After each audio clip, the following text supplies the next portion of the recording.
আসসালামু আলাইকুম। দেশি মুরগি রান্না করবো। একটু আলুতে ভেজে নিলাম লবণ দিয়ে, মানে আলু ভেঙে যেতাম তো ভাজতে নিলে আশি করে ভাজি না দিয়ে দিই। আলু ভাজা হয়ে গেছে,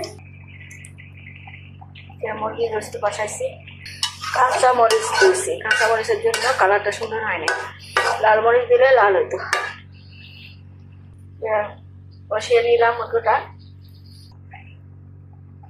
এখানে আবার হলুদ উঠতে বসাতে হয়, হলুদটা মানে ঢাকনার মধ্যে উঠে যায়। কোন ধরনের ঢাকনা, এই সব হলুদ তেল উঠে গেছে ঢাকনার মধ্যে। তরকারিটা কালারটা সুন্দর হয় না, ঢাকনার মধ্যে সব উঠে যায়, তেলও উঠে হলুদ উঠে যায়। তরকারি কেমন আছে। আলু দিলাম, আলু দিয়ে এই যে দেশি মুরগি আমার হয়ে গেছে, একটু ঝোল ঝোল রাখলাম।